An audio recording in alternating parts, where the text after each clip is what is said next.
I think there have been a lot of ideas and ideals around climate justice. And what's important today at this conference and more generally is that we make it quite a concrete proposal of how can we operationalize it. So for me, there are different elements, and the element of distribution and equity has been the kind of biggest aspect that we've heard about in the UN negotiations, and is the thing that many NGOs and civil society are kind of mobilizing around. But for me and for many other thinkers around environmental justice, there are also other elements of participation and recognition that we need to include in a concept of climate justice that could really be utilized. So when we're looking at, for example, at international development programming or local or national actions on climate change, we need to consider not just distribution of resources, but also the recognition of those involved in the communities and the participation in political processes.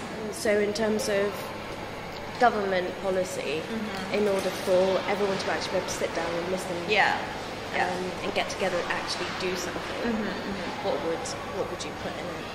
Well, for me, it would be about mobilising those ideas that I was talking about. So about a government looking systematically at its work at local, national and international level, and saying across those, what are the implications for distribution of resources and also environmental risk, for the recognition of those involved and the participation at different levels of decision making. So it's not, for me, an ideal plan is not just about international climate justice, about the relationships between nations and countries, but also about what's happening at the national level and the local level.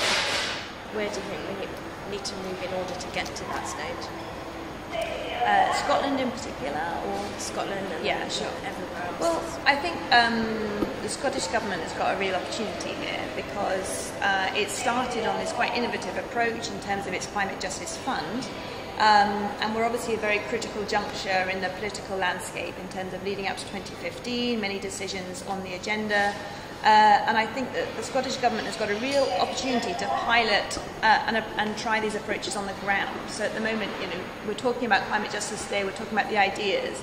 But if we could try and test them and have evidence that could lean towards those 2015 decisions, then I think that could be a really important step towards bringing climate justice more generally into the international arena.